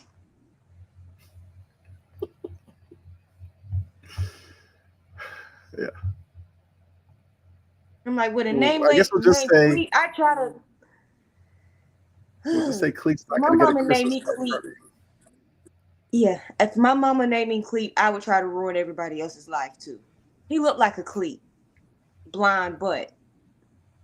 And then he always calling um illegal formation on my team, but Minnesota was doing the exact same stuff, and he ain't calling not now once on theirs. That's why I'm like, Yeah. if Callahan would have let Cleat have it in the press conference, I would have donated a penny, like $30 to the fund. To the fund. Mm-hmm. Like, damn, that was brutal. Because we have played well all game. And that's why I have confidence going into this one. If they can build on that, stay disciplined, Jarvis stay disciplined. If the special teams cannot act a freaking fool every time, I'd be fine. But we're really not that far off. It's just hard to watch. I mean, any season where uh, have a losing record, yeah, it's always going to be tough. Um, yeah, I mean, look, I agree with you. The Texans have been up and down, even with the record that they have. Like they've allowed teams opportunities to beat them or stay in the game or just like give them the opportunity to, change the outcome. Mm-hmm. So I can see why you would be confident, especially with the way Will Levis has played the past couple of games. Like you said, the key for Will Levis has been the turnovers. He And the hasn't, airhead plays. yeah. So if he can do that, then yeah, you should have a chance to win against most teams in the league. So I think it's fair. So I guess, I mean, we'll see when we get to our picks if that's a game you decide to pick. We'll see. I don't know. But okay. So look, that's the conclusion for your Titans report. Mm-hmm. You are I'm encouraged. sorry about the rant about the ref. That just pissed me off because it was 2 weeks in a row that I've had outcomes of games decided by freaking referees. Mm-hmm. I Two. understand. Yeah. Like I said, I saw the play in the end zone, and it was not a flag. He led with the shoulder, hit the guy in the chest. That's as clean as you can hit somebody in 2024. So I agree. I understand the resentment on that call. And I'm Like that. glad. Yes, and I'm glad Callahan took that flag because they was already half the distance to the goal anyway. Why not chew out the ref while you get it? Yeah. Why not? Because he deserved it. Yeah. And look, if there's anything learned about Callahan his first season, he's got fire on the sideline. Oh, it's the unofficial third member. What's going on, Bella? Clearly, she's feeling better. Yes. I mean, look, anytime Bella wants to make an appearance on the show, always a spot for her. All right. So I guess we'll get into my Pats report. So they're coming off a loss to the Rams. I thought Drake May did well in that game. He continues to show every week with his ability to escape sacks and plays that he's making with his arm. Like he is definitely the guy to build around going forward. And that takes a weight off myself as a Patriots fan, knowing that next draft, don't have to hear talk about needing a quarterback. Now you can focus on the line, wide receivers, whatever. I'm perfectly okay with that. I thought it was interesting that during the game they said Drake May was like a big fan of Matt Stafford, and then I saw him make a couple of throws that did remind you a little bit of Matt Stafford. Yeah. And look, if his career turns out to be Matt Stafford, fine. I'm here for it. You Now might this get a weekend, Super Bowl out of him if he could. Look at what the hey, Rams did. exactly. So I'm definitely here for that. They keep talking about him becoming more and more of a leader. Love hearing that as well. Now He the is attention slippery.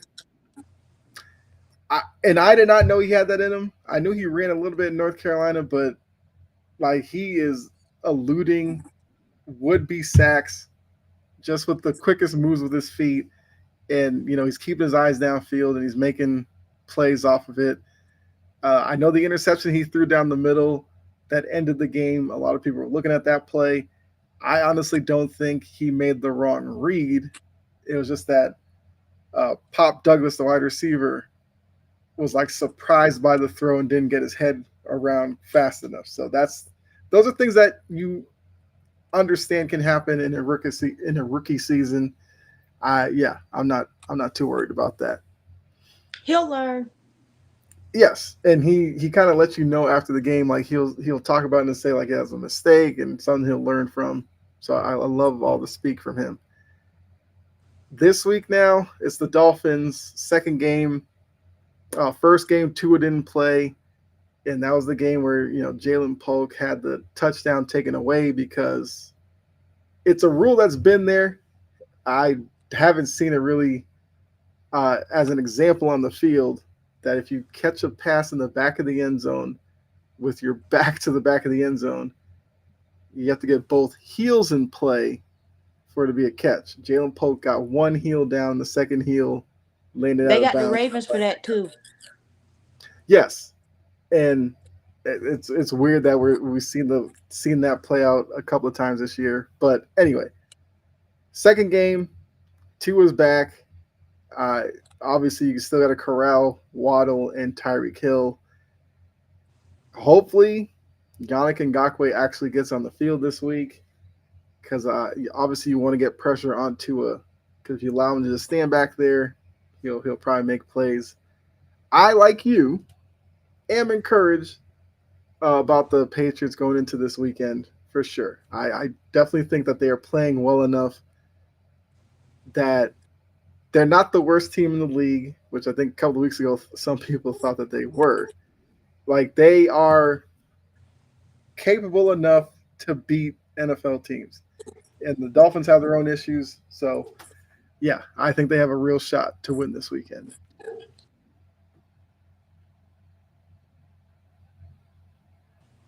I have somebody that's getting ready to bark. Oh, Give me okay. just a second. That's all Please right. don't bark. That's good. Um, but yeah, even with I'm not sold on the Dolphins. I think they're Yeah. just a bunch of frauds. Notice how Mike McDaniels has all that to say about Oh, yeah, be Max quiet, Crosby. Kobe. About Max Crosby. Mm-hmm. We didn't even call a play, Max, but didn't say anything to Josh Allen. Right. Be quiet. Oh, corny fraud. Yeah. Like if you want to know why I've said before, I think Mike McDaniel has a lot of front running tendencies. You could look at that clip and see why.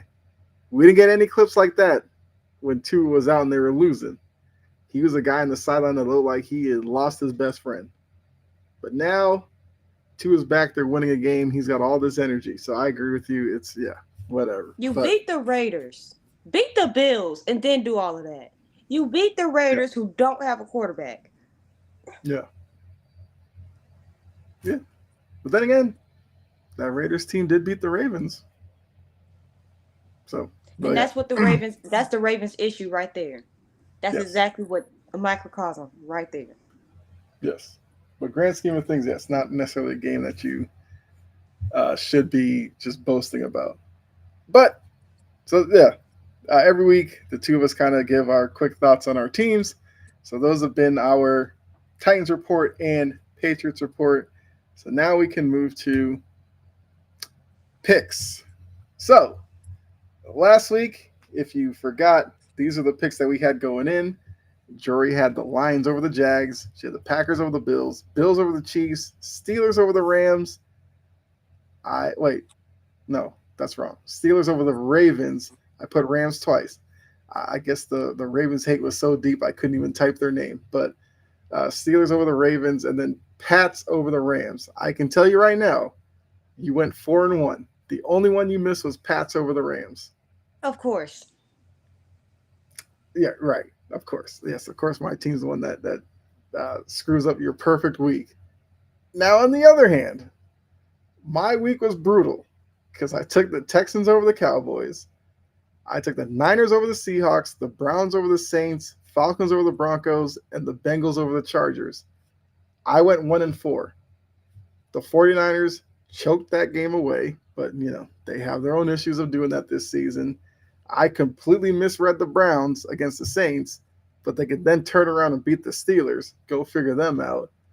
The And then the Falcons Falcons, completely no-showed against Denver, which I told myself in the back of my mind they could do. I wanted to give them more credit, learn my lesson. And then the Bengals, well, the the Bengals. defense. Yes, against the Chargers. So I went 1-4. You went 4-1. Where does that leave us? You are now 28-24. I'm 23-29. You now have a 5-game lead over me. Might be insurmountable, but we still have a few weeks left. So we'll see how this all turns out. So now looking at week 12, sorry. These are the games that we will be choosing from. So just to let you all know, we're going to take 3 games where we pick a favorite that we like this week, and then 1 upset. Last week we ended up taking 2 upsets, but that's kind of how we're going to do this.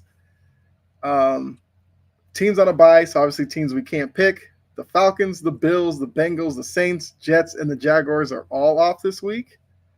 I mean, to be honest with you, neither one of us would probably take the Jags, Jets, Saints against anybody. So we're not losing anything there. So a little bit less games to choose from, but we have the Vikings as a road favorite traveling to Chicago to face the Bears. You have the Lions, who are a road favorite, heading to Indy to face the Colts. The Dolphins are a home favorite against the Patriots, who are heading down to Miami. The Bucks have an interesting game as the road favorite facing against the Giants, fresh off the Daniel Jones stuff. We'll see what they look like. The Commanders are a home favorite over those Cowboys we mentioned earlier. Danny's Cowboys. Love to know if you're picking your Cowboys to win that game. We have the Chiefs as a road favorite going to Carolina to face the Panthers. No surprise there. Jory's Titans are actually the underdog, heading down to Houston to face the Texans. The Broncos are a road favorite against the Raiders. The Packers are a home favorite against the 49ers, who today Kyle Shanahan said Brock Purdy is out and Brandon Allen will be starting. You might be saying who? Yes, Brandon Allen. The Cardinals are a road favorite heading to Seattle to face the Seahawks. The Eagles are a road favorite facing the Rams out in LA. And the Ravens are a road favorite heading out to LA to face the Chargers in the Harbaugh Bowl. And I'll let you know, both of us are more fans of Jim than John. Just letting you know. So yeah, Jory, with this selection, where are you looking to go, I guess, with your 3 favorite and then your upset pick? So I'm going to go Commanders over Dallas. Okay. I'm just going to pick the Lions every week because that's a give me. Sorry. That's safe space there. And it's like, I want to pick. I thought about the Dolphins, but I'm like, this is the perfect game.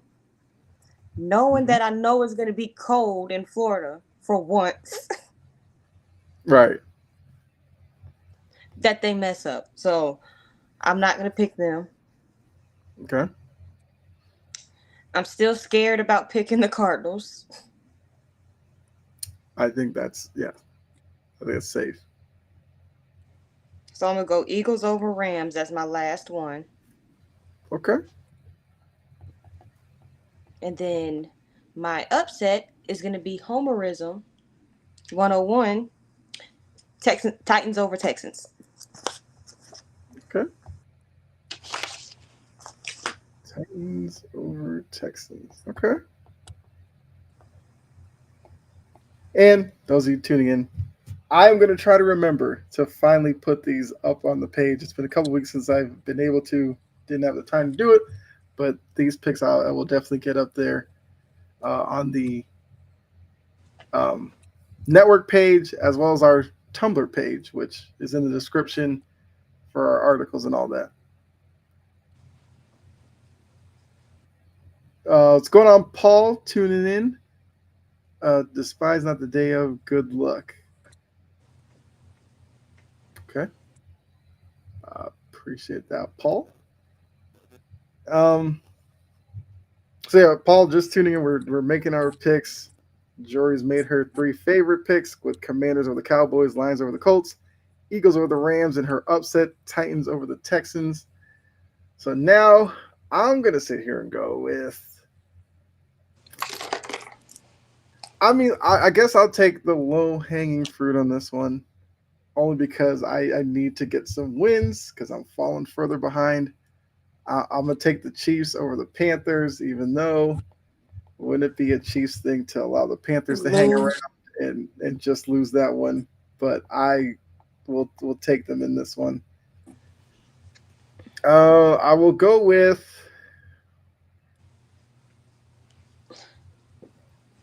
Hmm, I mean, no Brock Purdy. I'll take the Packers over the 49ers. I think the Packers are a good team.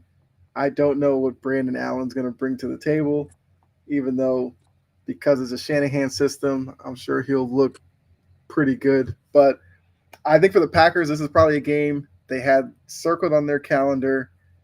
So I think they're going to be up for this one and want to put forth a good showing to kind of let people know that they can contend in the NFC. So I'll take the Packers off of that. Last one, I really want to go Vikings over the Bears, but NFC North games are crazy, and the Bears actually look a little more competent now with Waldron gone, I guess. And the Vikings are the Vikings. Can be a little iffy with them. Even with the Giants mess, I think the Buccaneers are themselves. I don't want to touch that game at all. I'll I'll take I'll take the Broncos over the Raiders. I think Bo Nix has surpassed my expectations so far. I think the Broncos are just a better team right now. The Raiders have a lot of issues. I know some people have been talking about like Antonio Pierce being gone after the season. I think that would be a bit of a mistake because the Raiders, they don't have a quarterback. I can't evaluate a coach without a quarterback. So I don't think it would make sense to move on from him, but I know the rumors are out there. Turns of an upset. Do I let the hate flow and take the Chargers over the Ravens? Why not? Let's go Do big. it.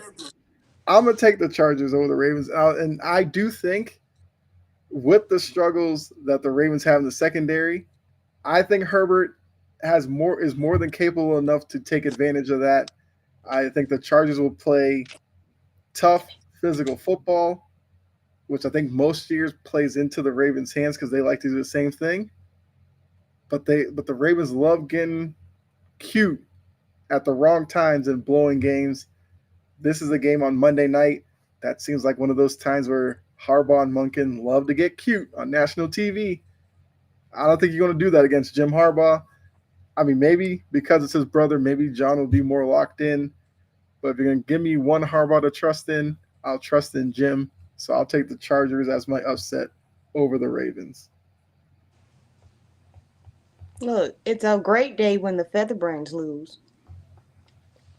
Yes, it absolutely is. So just to recap our picks once again, Jory, who now has a 5-game lead over me, has Commanders over the Cowboys, Lions over the Colts, Eagles over the Rams, upset, Titans over the Texans. I've got the Chiefs over the Panthers, Packers over the 49ers, Broncos over the Raiders, and my upset, Chargers over Ravens. So obviously you guys have to come back next week to see how we did. Watch Did Miami I close the lose. gap?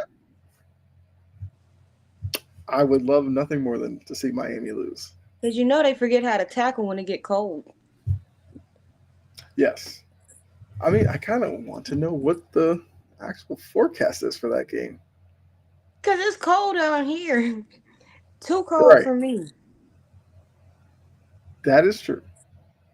Hold on, let me. I'm intrigued by this now. I mean, first things first. I just opened the ESPN and Denver's losing by 14 to Dallas. So there's that. There's that. Yeah. The weather looks like as we hit this. It's gonna be 77 degrees. Oh. Well, Why they get the warm weather and we get the cold snap? I'm I mean, I tired. don't know. It's Miami. I guess Miami gets all the luck, but all right. So I guess they should get a good performance since it's gonna be warm. But look, crazy good things have happened. So yeah, will I be able to close the gap on Jory's 5-game lead, or do we come back here next week and Jory has extended it even further? But that is all we do have. But before we get out of here, definitely have to remind you all to go ahead and check out our Tumblr page for the show. We have some articles up there. I will say I need to get back to doing some. So I'm going to try to Me get too. an article up. Yeah, I'm going to try to get one up this weekend for sure. So if you want some more content from the show, make sure you go there, check us out, give us a follow. We would greatly appreciate that as well. But yeah, so I mean, Jory, anything you want to add before we get out of here? Actually, I do have an article coming out. It's about the mid-season reports from like week 1 through like 10, like where divisions get report cards. Where does your team wind up? What did they get? There are a couple of Fs. There Mm-hmm. are a couple of Fs and an F minus. There you go. But it is something you have to pay attention to.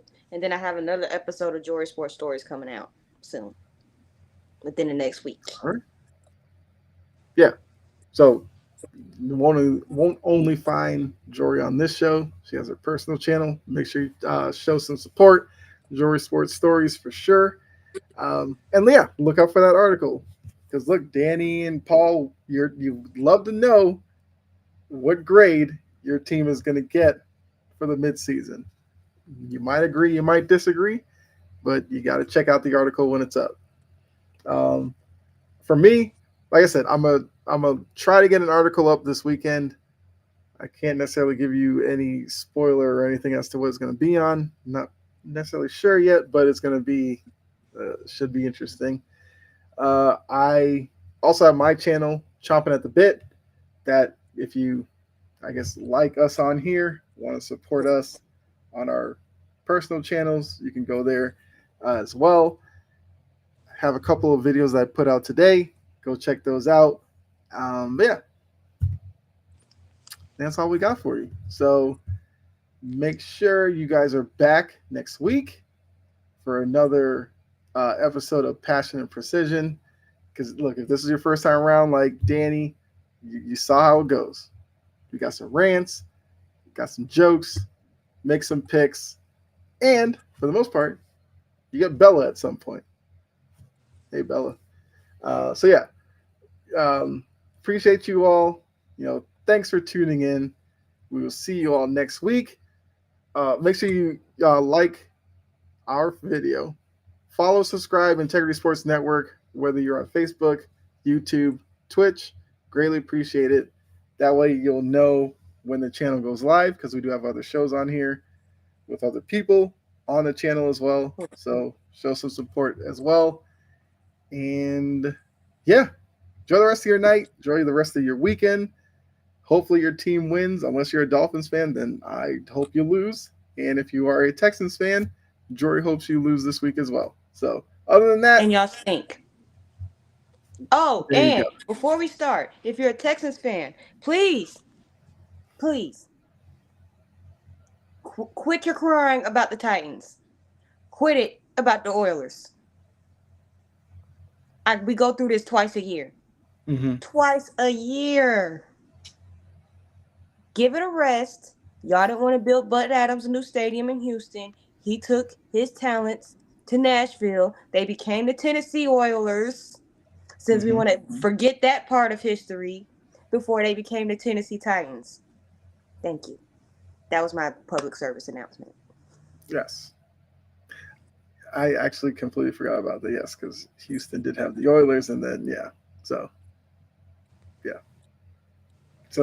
Jory's words: you dropped the ball. Get over it. But yeah, so enjoy the games. We'll be back next week with some more NBA talk and some NFL talk. We'll have a lot of fun. Hopefully, you join us as well. So be safe, and we'll see you next week. Friday night, around 8, sometimes 9. Just make sure you follow and subscribe. That way you'll know when we go live. Yeah. But yes, that's the safest way. So be safe, and we'll see you next